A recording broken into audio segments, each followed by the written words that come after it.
देखिए दोस्तों, कोई भी एग्जाम हो हमारा बोर्ड का, उसको दोस्तों करने का समय 3 घंटे 15 मिनट होता है। तो देखिए दोस्तों, इसके कुछ निर्देश यहाँ पे दिए जा रहे हैं। पहले में क्या बता रहे हैं, प्रारंभ के 15 मिनट परीक्षार्थियों को प्रश्न पत्र पढ़ने के लिए निर्धारित है। देखिए दोस्तों, दूसरे में क्या बता रहे हैं, जो प्रश्न पत्र होता है वो 2 खंड में विभाजित होता है, आ और खंड बा में विभाजित होता है। अब देखिए दोस्तों, आपको बहुविकल्पी प्रश्न कैसे सही से टिक करने हैं। देखिए इसमें क्या बता रहा है कि प्रश्न पत्र के खंड आ में बहुविकल्पी प्रश्न है, जिसमें सही विकल्प का चयन करके OMR सीट यानी OMR सीट पर नीले अथवा काले बॉल पॉइंट पेन से सही विकल्प वाले गोले को पूर्ण रूप से दोस्तों काला करना है। अब देखिए दोस्तों, हम लोग पहले बहुविकल्पी अपने प्रश्न को देखते हैं। देखिए दोस्तों, इसमें सबसे पहला प्रश्न ये है कि बहुविकल्पी प्रश्न खंड आ हम लोग कर रहे हैं। दोस्तों इसमें हमें 20 नंबर मिलेंगे। दोस्तों एक जो बहुविकल्पी होता है वो हमारा 1 नंबर का होता है। अब देखिए इसमें क्या बता रहे हैं, प्रश्न नंबर 1 में बाबू गुलाब राय किस युग के लेखक हैं। तो देखिए दोस्तों, जो बाबू गुलाब राय हैं वो किस युग के लेखक हैं। तो देखिए दोस्तों, इसमें क्या बता रहा है, ए नंबर में बता रहा है भारतेंद्र युग के लेखक हैं, बी में बता रहा है द्विवेदी युग के लेखक हैं, सी में बता रहा है शुक्ल युग के लेखक हैं, डी में बता रहा है शुक्लांतर युग के लेखक हैं। तो देखिए दोस्तों, जो बाबू गुलाब राय थे वो कौन से युग के लेखक थे। तो दोस्तों वो कौन से, इसमें दोस्तों आपका पहले में बी नंबर सही होगा, यानी कि वो द्विवेदी युग के लेखक थे। दोस्तों कौन से, बाबू गुलाब राय द्विवेदी युग के लेखक थे। देखिए दोस्तों, अगला प्रश्न क्या कह रहा है, अगले प्रश्न में बता रहा है आपको, प्रश्न नंबर 2 में चिंतामणि किस विधा की रचना है। देखिए दोस्तों, जो चिंतामणि है वो किस विधा की रचना है। देखिए दोस्तों, नंबर ए में बता रहा है निबंध विधा की रचना है, ऑप्शन बी में बता रहा है कविता की है, ऑप्शन सी में बता रहा है नाटक है, और ऑप्शन आपका डी में बता रहा है कि कहानी है। तो देखिए दोस्तों, जो चिंतामणि है ना, ये किस विधा की रचना हो जाएगी। तो दोस्तों ये हो जाएगी, दूसरे में आपका ए नंबर सही हो जाएगा। दोस्तों ये निबंध विधा की रचना हो जाएगी। किसकी हो जाएगी, ये निबंध विधा की रचना हो जाएगी। देखिए दोस्तों, अगले में बता रहा है गबन किस विधा की रचना है। तो देखिए दोस्तों, जो गबन है ना, गबन किसकी रचना है, हाँ गबन किसकी रचना है, ये मुंशी प्रेमचंद की रचना है, या फिर जयशंकर प्रसाद की रचना है, या फिर निराला की रचना है, या फिर हरिकृष्ण प्रेमी की रचना है। तो देखिए दोस्तों, तीसरे वाले प्रश्न में आपका मुंशी प्रेमचंद, ए इज द राइट आंसर, यानी तीसरे वाले में मुंशी प्रेमचंद यानी पहला वाला एकदम बिल्कुल सही हो जाएगा। देखिए दोस्तों, चौथे प्रश्न में क्या बता रहा है, शुक्ल युग की समयावधि कितनी है। यानी दोस्तों, जो शुक्ल युग का टाइम ड्यूरेशन है वो कब से लेकर और कब तक का है। तो देखिए दोस्तों, चौथे ऑप्शन में क्या बता रहा है, ए नंबर में बता रहा है 1936 से 1943 तक, और बी में बता रहा है 1919 से 1938 तक, सी में बता रहा है 1900 से लेकर 1918 तक, या फिर उपरोक्त में से कोई नहीं। तो दोस्तों आपकी समझ से इसमें कौन सा होगा, जल्दी जल्दी आंसर कमेंट करके बताएं। देखिए दोस्तों, इसमें हो जाएगा चौथे वाले में आपका सही आंसर होगा बी, यानी कि ये जो समयावधि है शुक्ल युग की वो 1919 से लेकर 1938 तक होगी।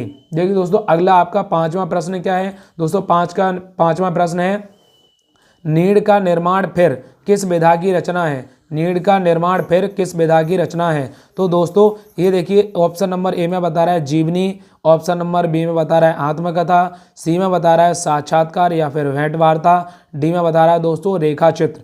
तो देखिए जो दोस्तों, जो 5वां का होगा हमारा, 5वें का दोस्तों आत्मकथा इज द राइट आंसर, यानी नीड़ का निर्माण फिर ये किस विधा की रचना होगी। तो दोस्तों ऑप्शन नंबर इसमें बी सही हो जाएगा, ये आत्मकथा की रचना होगी।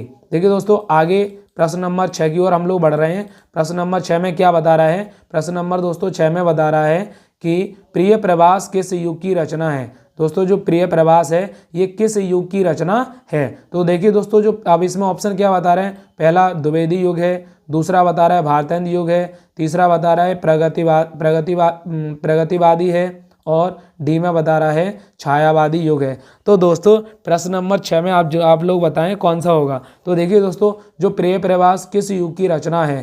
दोस्तों 6 में प्रश्न में आपका ए नंबर सही हो जाएगा, ये 6 में ए नंबर आपका सही हो जाएगा, ये द्विवेदी युग की रचना है। दोस्तों कौन से युग की रचना है, ये द्विवेदी युग की रचना है।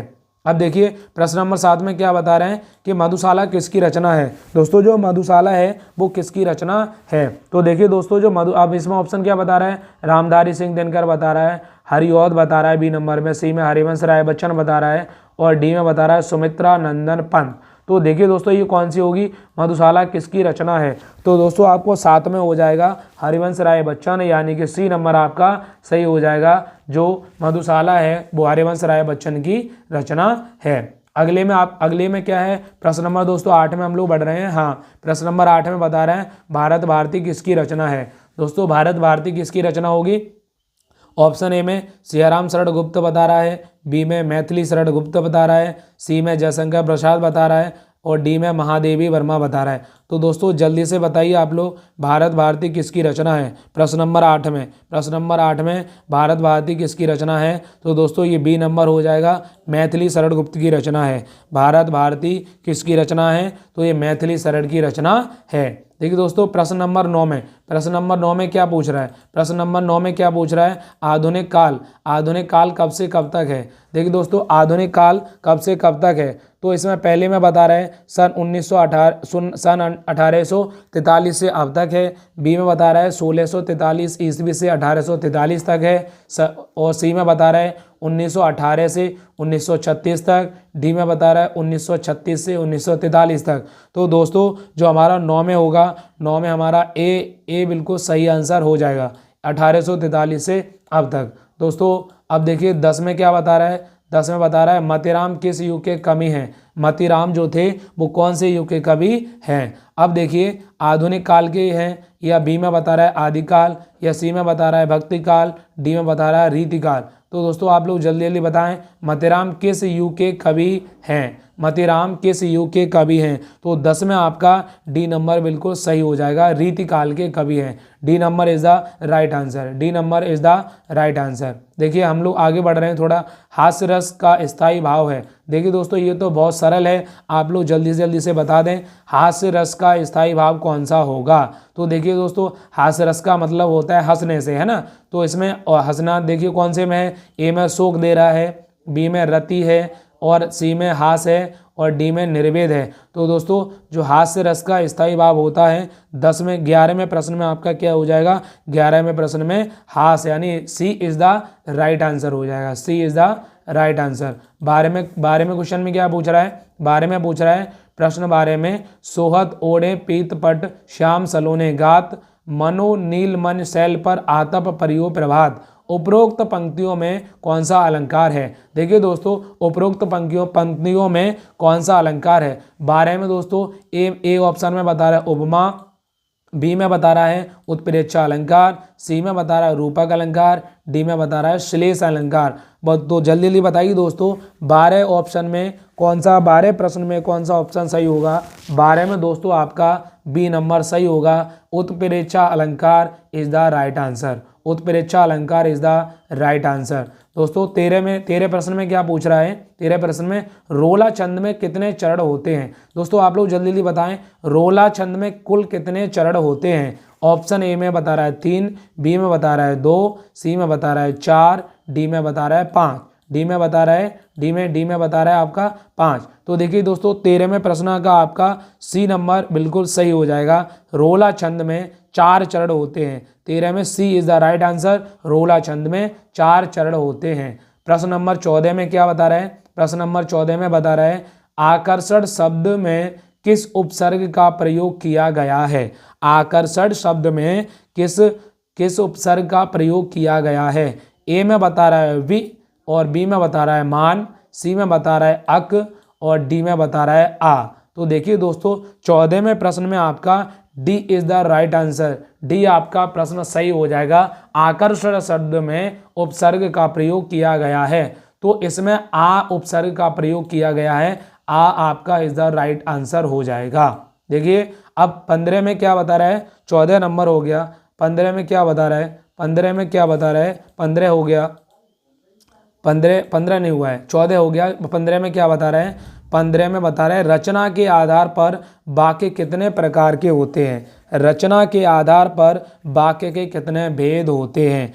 तो पहले में बता रहा है 2 भेद होते हैं, बी में बता रहा है 5 होते हैं, सी में बता रहा है 6 होते हैं, डी में बता रहा है 3 होते हैं। तो देखिए दोस्तों 15 नंबर में आपका डी नंबर बिल्कुल सही हो जाएगा। 15 नंबर में आपका डी नंबर बिल्कुल सही हो जाएगा। रचना के आधार पर वाक्य के 3 भेद होते हैं। वाक्य के 3 भेद होते हैं। अब देखिए 16 में क्या बता रहा है, पीताम्बर में कौन सा समास है। पीताम्बर में कौन सा समास है। ए नंबर में बता रहा है कर्मधारय समास है, बी में बता रहा है द्वंद्व समास है, सी में बता रहा है बहुब्रीहि समास है, डी में बता रहा है तत्पुरुष समास है। तो देखिए दोस्तों इसमें कौन सा समास सही हो जाएगा, इसमें आप लोग जल्दी जल्दी बताएं। 16 में कौन सा होगा, पीताम्बर में कौन सा समास है। पीताम्बर में बहुब्रीहि समास है दोस्तों। 16 में सी नंबर आपका सही हो जाएगा। 17 में क्या बता रहा है, आंसू। आंसू का तत्सम रूप है दोस्तों, ये बहुत ही सिंपल क्वेश्चन है। आंसू का तत्सम रूप कौन सा होगा। तो ए में बता रहा है अश्रु है, बी में बता रहा है अंशु है, सी में बता रहा है रोना, डी में बता रहा है आंख। तो दोस्तों 17 नंबर में आपका पहला अश्रु सही हो जाएगा। 17 नंबर में ए बिल्कुल सही हो जाएगा। 18 में क्या बता रहा है, 18 में आपका बता रहा है कि कर्तवाच्य में किसकी प्रधानता होती है। तो देखिए दोस्तों पहले ऑप्शन में बता रहे कर्ता की प्रधानता होती है। हाँ, किसकी प्रधानता होती है, तो कर्म की प्रधानता होती है या भाव की प्रधानता होती है या इनमें से कोई नहीं। तो देखिए दोस्तों जो कर्तवाच्य में किसकी प्रधानता होती है, इसमें आपका 18 में ए नंबर सही हो जाएगा। कर्ता की प्रधानता होती है। किसकी होती है, कर्ता की प्रधानता होती है। 19 नंबर में क्या बता रहा है, ताभ्य। 19 नंबर में क्या बता रहा है, ताभ्य शब्द में वचन एवं विभक्ति है। देखिए दोस्तों ताभ्य जो शब्द दिया है इसमें आपको वचन बताना है और कौन सी विभक्ति है ये बताना है। यानी 19 नंबर में आपका कौन सा सही हो जाएगा, 19 नंबर में आपका सी नंबर बिल्कुल सही हो जाएगा। इसमें दोस्तों छठी विभक्ति है, षष्ठी विभक्ति है और ये बहुवचन होगा। वचन कौन सा है इसमें, बहुवचन। विभक्ति दोस्तों छठी है। विभक्ति कौन सी बता रहा है, षष्ठी बता रहा है, षष्ठी। अब देखिए आपका 20वें प्रश्न में क्या पूछ रहा है, निम्नलिखित में सर्वनाम है। देखिए दोस्तों सर्वनाम क्या होता है, निम्नलिखित में सर्वनाम है। ए में बता रहा है मनुष्य है, बी में बता रहा है बचपन है, सी में बता रहा है वह, या फिर इनमें से कोई नहीं। देखिए दोस्तों आप लोगों को पता होगा सर्वनाम क्या होते हैं, जो संज्ञा के स्थान पर प्रयोग होने वाले शब्द होते हैं वो सर्वनाम होते हैं।